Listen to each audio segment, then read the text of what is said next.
Okay, you can start. Yeah, Subha, you can start. Yeah.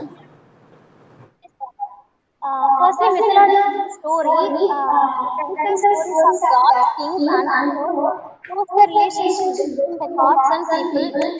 The study of myth that used to refer the god story and the interpretation of myths or characters of the culture, known as myths, are the collection of stories which deals with the various aspects of human condition like the good and the evil. This phenomenon was born on 19 May 1938 in Ramy of Magan, Bombay, West Indies. His full name is Marathi. He received his bachelor's degree in mathematics and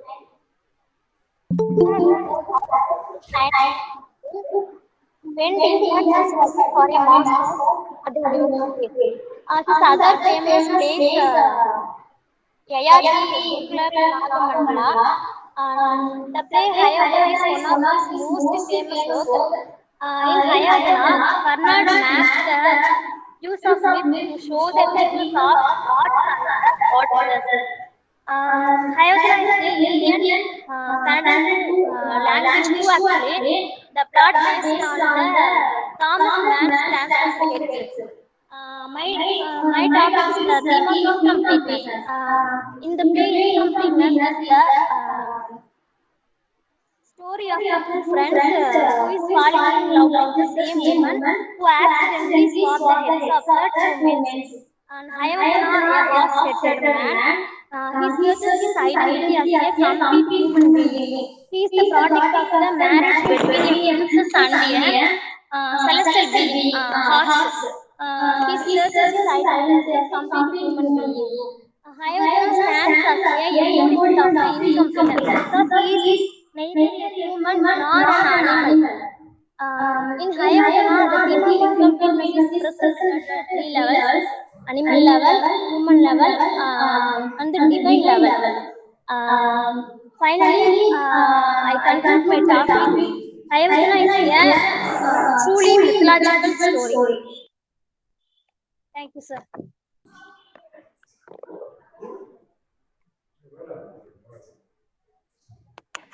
Okay, fine. Okay, that was Subha Srivithan. Okay. Yeah. Okay, fine. Then we have Priyadarshini.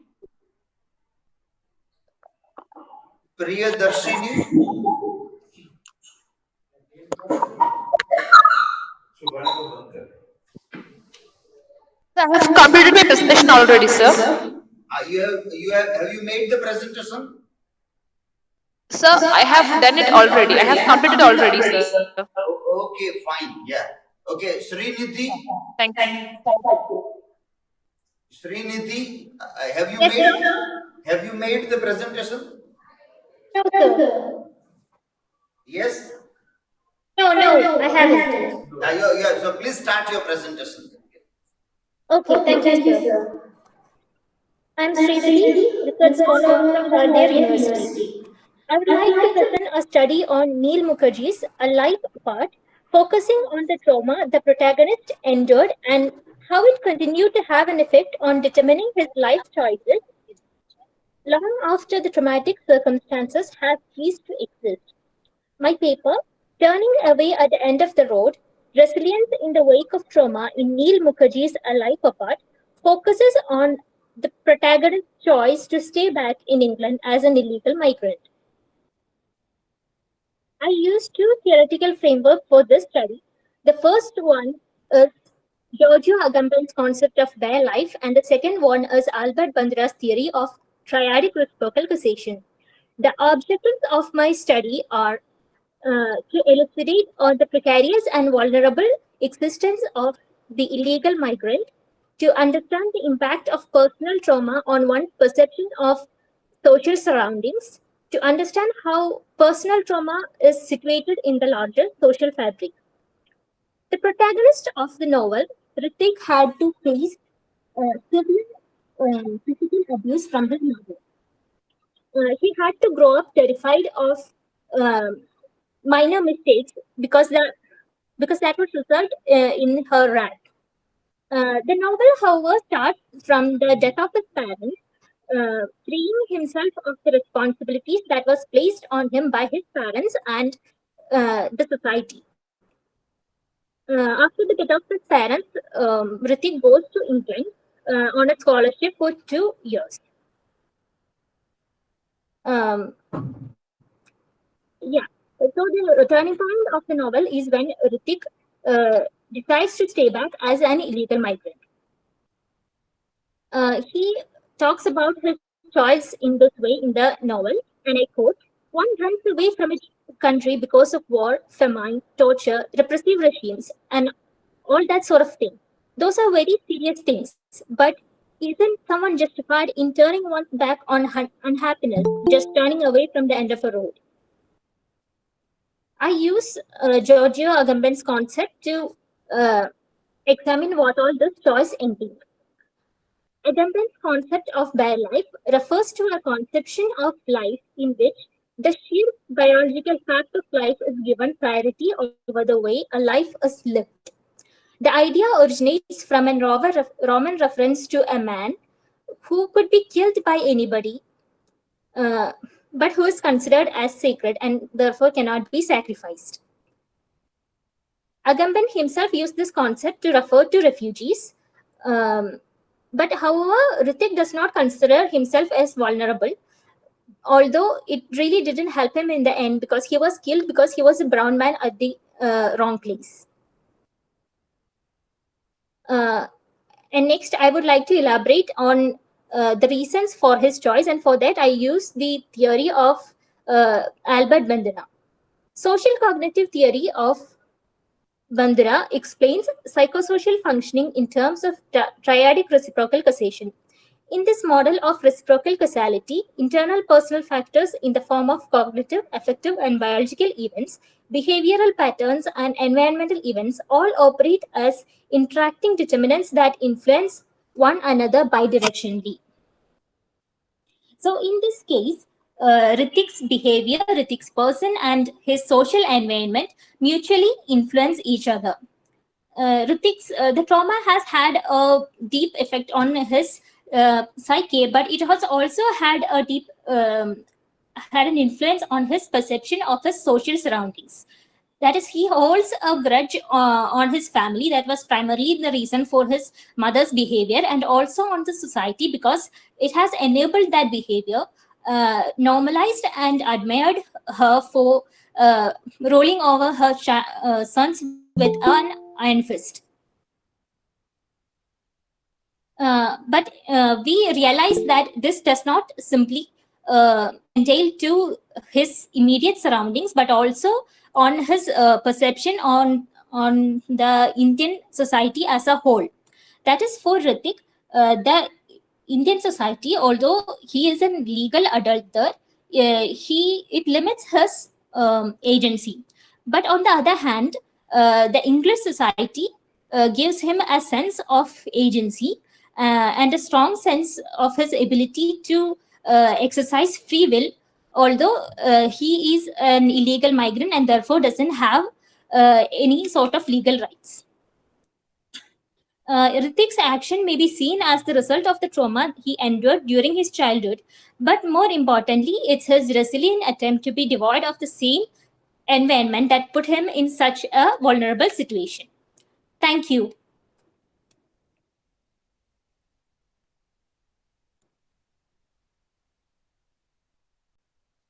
Yes, sir. Sorry, my father is my guide and cannot attend the conference.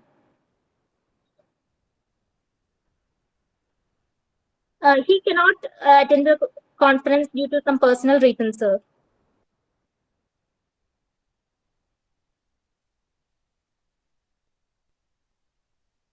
Sorry, sir, I didn't understand.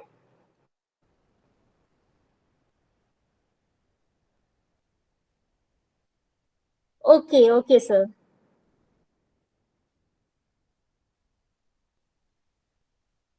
Mm-hmm. Okay, okay, sir.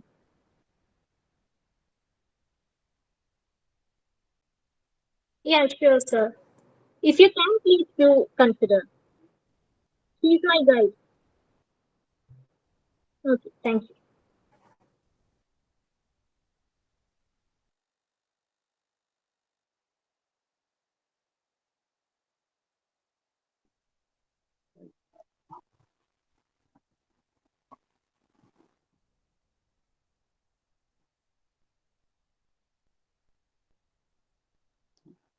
Yes, sir.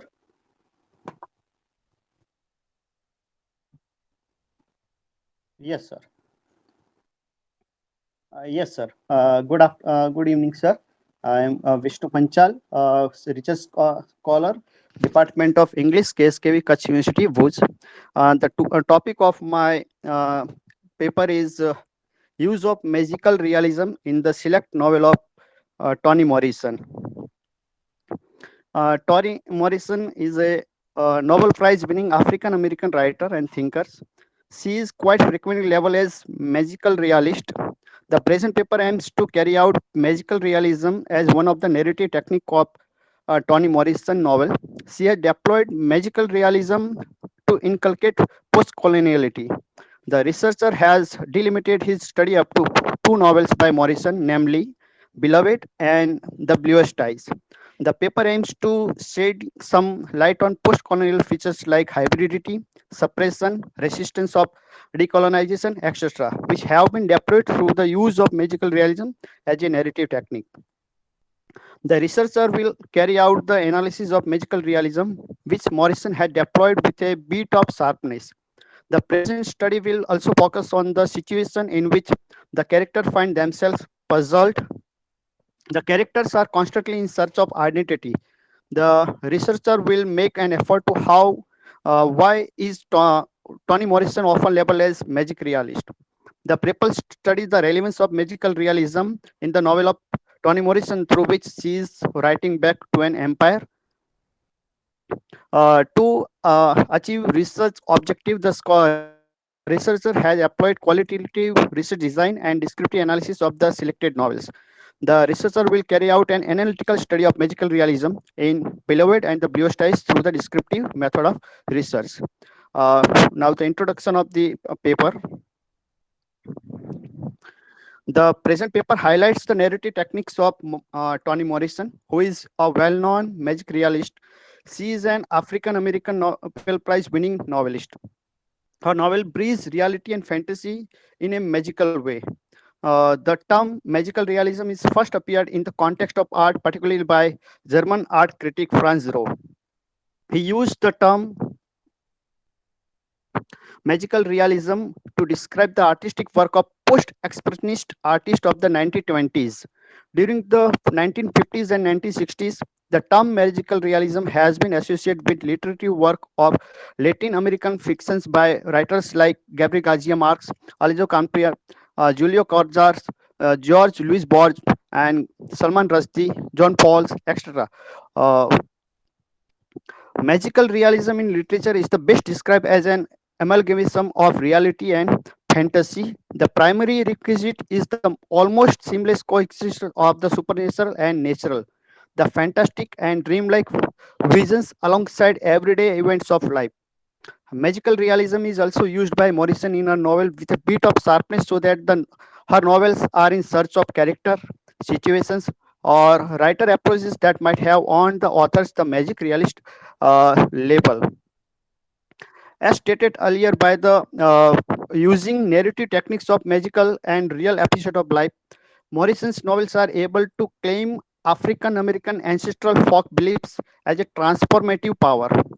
Her delocalized narrative presentation of the questions and the validity of set of assumptions accepted among literary Western critics and historians. In other words, her novels overturns the assumptions of Western empirical culture and questions the binary opposition of magic and realism from the viewpoint of another narrative tradition that links those assumptions and oppositions.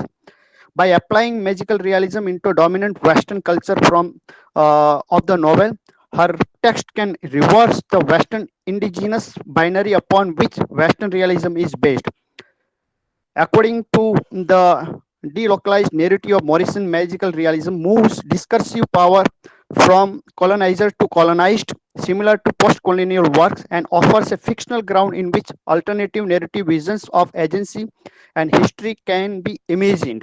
She also revives suppressed text of African American writers and brings them inside the canon.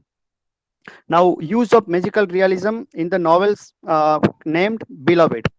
Beloved is written from marginal point of view of an African American who does not have social and political power.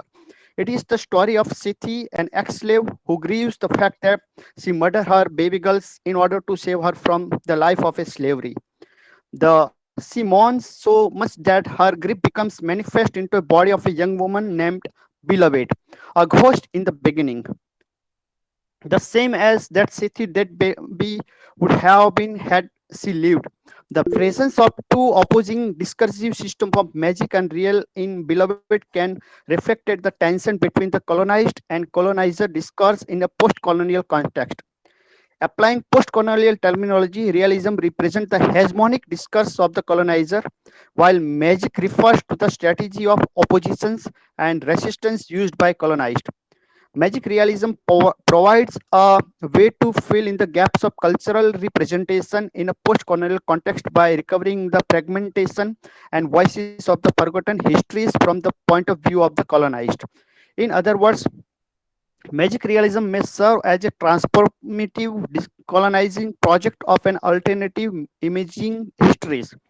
The magic realism of Toni Morrison text by addressing historical issues critically and in doing so attempting to heal historical wounds not only can reflect history, it may also seek to change it. Thus, Beloved can be read as a post-colonial historiography intervention, a strategic recentering of American history in the lives of African American who are historically dispossessed. The decolonized narrative structure in Belarus challenges the authority of European realm and its dominance, and as a result, can be considered a powerful decolonizing agent. The subversive power of magic realism originates from the juxtaposition of objective and subjective realities in a way that call the objective into question. The source of these transitive and subversive aspects of the magic realistic narratives beloved lie in the fact that once the reader finds the category of real is not defined, then all the assumptions of the truth become vague. Because the setting of beloved is realistic, and when the category of the real is questioned within the fiction, the world outside the fiction is not made less certain as well. In Beloved, there is no distinction between the spirit world and the material world, between the living and the dead, between past, present, and the future.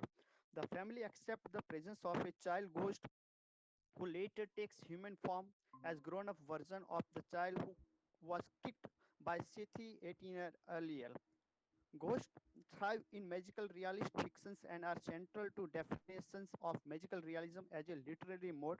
According to Fairs, the cultural rebirth in a colonized society emerges after an encounter with death. The exchange of idea between character reminds those who trust something which does not exist in reality, but their traditional norms unconsciously have influenced their minds.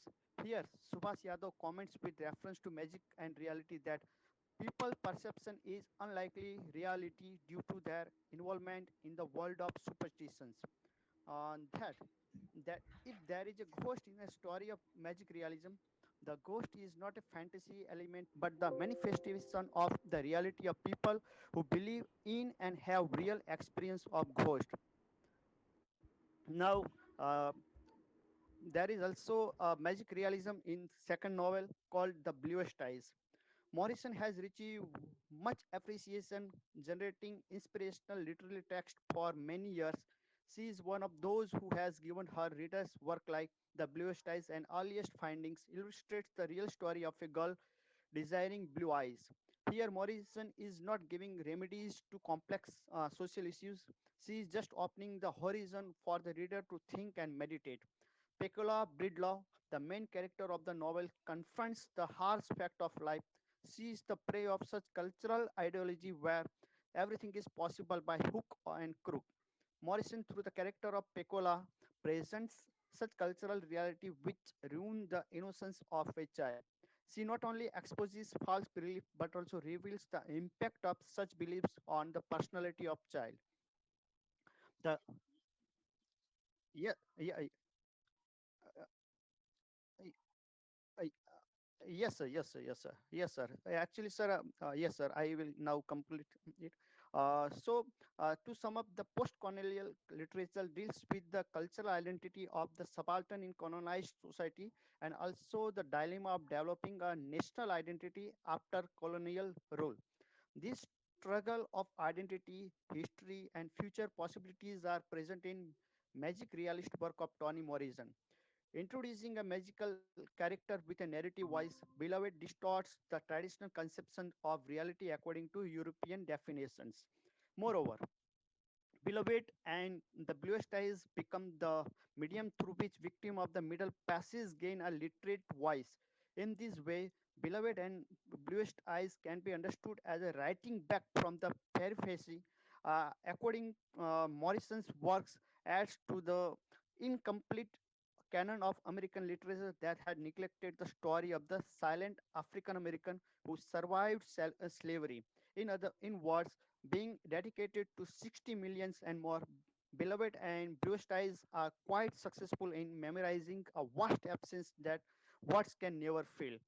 The novels of Toni Morrison are fine pieces of literature for readers to study one of the most interesting genre of literature.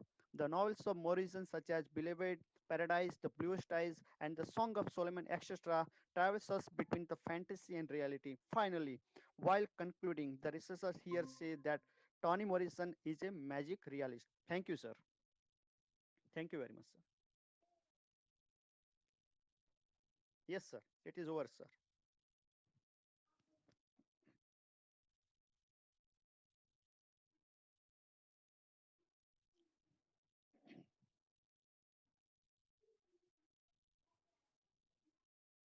Yes, sir. Yes, sir. Yes, sir. Good evening, everyone. Good evening, Pranam, Namaskar. Yes, ma'am. Yes, sir. My name is Have to present. Okay. Let me check.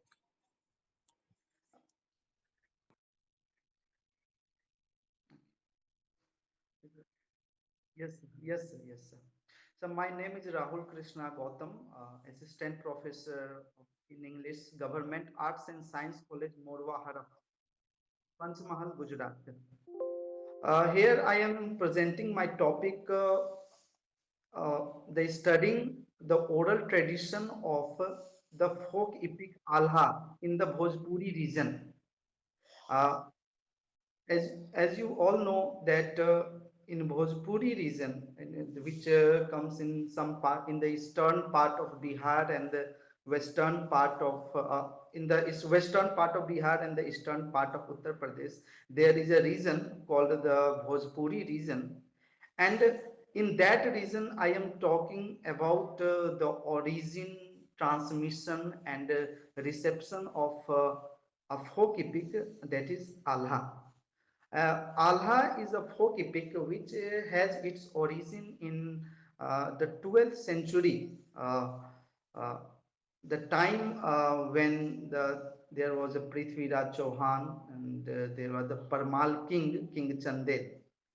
So, in the reign of King Chandel, during the Chandel dynasty, uh, there were two warriors, Alha and Udal, and they fought to defend the honor of Mohoba. Mohoba is the place, is the capital of the Chandel dynasty. And this folk epic, the people used to sing the uh, the valor and the chivalry of Alha and Udal. This folk epic is the most popular and well-known folk epic of the Hindi belt of the northern India. Though this folk epic has its origin in the Bundelkhand region, which is in modern day southern Uttar Pradesh, but now it has been circulated by the Alha singers through the whole Hindi belt, which comprises the state of Uttar Pradesh, Madhya Pradesh, Bihar, Jharkhand, some parts of Rajasthan, and Delhi. Now, when I talking about the theme of this folk epic, the folk epic Alha is a heroic narrative of the intertwined fates of the three principal Rajput kingdoms, namely the Chauhans, the Gaharwal, and the Chandel of North India, on the eve of the Turkish conquest, late 12th century AD, Delhi, Kannauj, and Mahoba. Kannauj is located on the river Ganga some 420 km southeast of Delhi, and Mahoba is situated some 300 kilometers south of Kannauj beyond the Yamuna and the Betwa river. The principal historical character of the folk epic are the Chauhan king Prithviraj Chauhan, the ruler of Delhi, the Gaharwal king Jaichand, the ruler of Kannauj, and the Chandel king Parmar, the ruler of Mahoba. The narrative of the folk epic delineates the fates of these three principal Rajput kings. However, they are not the heroes of the folk epic. The heroes of the Alha Khand are Alha and Udal, their cousin Malkhan, who are not from royal blood and often called Banafar. Ochi Jat Banafar Kyar means the Banafars are from low rank among the Rajputs. They are from Mahoba and their cause is the protection of their motherland Mahoba and defense of her honor. The folk epic is still in the mind of the people because of the impact Alha and Udal had created in the history of the Chandels. For the protection of Mahoba, their motherland, the brothers diced with death. They sacrificed themselves for the safety and protection of Mahoba. The folk epic narrates its story with the help of Veer Ras in the battle, and in between the Sringar Ras is used to express the emotional scenes. However, Alhaites, who are the singers of Alha, use different rasas during their performance to create catharsis in the heart of people. So this folk epic is performed throughout the Hindi heartland, but there is not a uniform tradition. In Bundelkhand and Uttar Pradesh, this folk epic is sung by a particular Alhaites, the Alha Ganewalas, and in Bihar, this folk epic is performed on the stage. So this folk epic doesn't have an uniform tradition because with the region, with the changes in the region, its style also changes. But in this paper, I am focusing on the what types of performance is there in the Bhojpuri region of Bihar, the western Bihar and eastern Uttar Pradesh. As it is told that Allah Khand is the epic cycle of 52 battles. Baban, it is called the epic of 52 battles, or in Hindi it is called Bavan Gad Ki Larai. But when I recorded, when I during the field work, when I went there, so I found that the Allah singers used to sing only 8 to 10 major episodes, and whenever the demand comes from the audience side that you have to sing this episode, then the Alhait used to sing this type of episode. But during the performance, what these Allah singers do, that they memorize certain lines and they use that lines as a refrain in all those episodes. Some lines are there, though the whole epics are performed in you can say in a verse, in poetic verse, but they also give they also give commentary after some poetic lines. Like there's a famous line, originally this folk epic is in Bundeli dialect. There is a dialect, Bundeli dialect of Hindi. And सबसे बड़े लड़ैया महोबा वाले जिनसे हार गई तलवार, जिनसे हार गए, सब बड़े लड़ैया महुआ वाले जिनसे हार गई तलवार. So like this type of lines are used, recited by these Alha singers. And like I am quoting some lines are there. It's very important for us. बड़े लड़ैया मोहबा वाले जिनकी मार सही न जाए, गढ़ मोहबे के आल्हा उदल जिनकी मार सही न जाए, एक को मारे दुई मर जाए, तीजा खौफ खाए मर जाए. It is called, in these lines, this is the heroic spirit of the folk epic Alha Khand. It says the warriors of Mahoba are great fighters whose strike is unbearable, and Alha and Udal are from Mahoba and whose attack is unbearable. When one is killed, the second one find himself killed, and the third die of fear and pity. We can say that this is an exaggeration, but through these lines we find the heroic spirit of Allah Khan. The origin of this Allah Khan, Bundelkhand is there. Bundelkhand is the region in the southern Uttar Pradesh. And how the Allah singer used to sing that Bundelkhand बुंदेलों का रणवीरों का है यही अमन, और आला उदल की ये वीर भूमि है इसे जानता नहीं कवन. भिंड मुरैना और ग्वालियर दतिया के छवि न्यारी है, और छतरपुर बंदा हमीरपुर कालिंजर चरखारी है. So these are some of the certain places. As this work is studied in translation, I have recorded the performance, and after that I have translated it in English, and after that I have prepared this paper. So in this way, the spirit of chivalry is depicted in the following lines of the heroic epic Alakan. जो योद्धा का खून न खोले खून वही वो पानी है, जिस योद्धा का खून न खोले खून नहीं वो पानी है, लड़ने के जो काम न आए वो बेकार जवानी है. So the warrior's blood which does not become hot. Yes sir, yes sir.